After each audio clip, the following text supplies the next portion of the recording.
Bunlar danışırlar. Amma digər sosial medialar, Instagram və yaxud da Facebook, ancaq Facebookda xəbərlər var, fake xəbərlər də çox ola bilər. Ancaq Instagramda, digər sosial şəbəkələrdə reklam üçündür. Yəni bunu hər kəs bilir ki, əsas reklam üçündür. TikTok Messengeri biraz gizliliyi, o TikTok Messengeri ona görə qoruyur ki, o da Çinin əlindədir. Yəni digər ölkələrə elə ötürmür. Amma ən başlıcası YouTube'dur. YouTube heç bir istifadəçinin IP adresini heç bir dövlət orqanlarına ötürmür. Yəni orada çağırış yoxdursa, deyək ki, cinayətkarlığa hansısa bir çağırış yoxdursa, hansısa bir ekstremizm qruplara qoşulmağa çağırış yoxdursa, yəni sən çağırış eləmirsənsə, gəlin bu qruplara qoşulağın, onu eləyək, bunu dağıdaq, bunu sökək. Bunlardan yazı eləmirsənsə, YouTube həmişə sənin, sivil etirazını eləyirsənsə, YouTube həmişə sənin gizliliyini qoruyur. Ona görə də IP adresini vermir.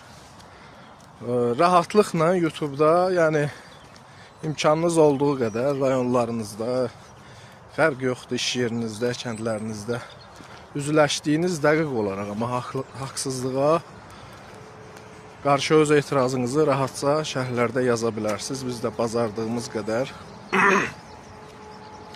kömək olarıq, işıqlandırarıq. Üzr istəyirəm. Yəni YouTube niyə görə bu qaydalara əməl eləyir? Ona görə əməl eləyir ki, hər bir istifadə, yəni Amerikada qayda qanunları var. Düzdür, dünyaya güc tətbiq eləsə də, ancaq bu qayda qanun təzminat məsələlərində Amerika irəlidədir. Yəni Avropada da elə var, deyək ki, Fransada, Almaniyada irəlidədir. Sənin IP adresini deyək ki, hansısa bir hökumət orqanına versə YouTube, sən o YouTube'u məhkəməyə də verərsən, böyük təzminat da ala bilərsən. Yəni bu qaydalar mövcuddur.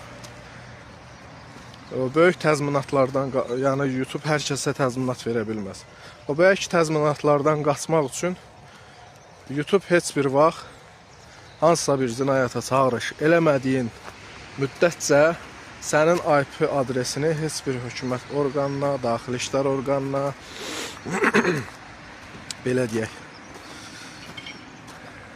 xüsusi xidmət orqanlarına vermir. Yəni rahatçılıqla yaza bilərsiniz.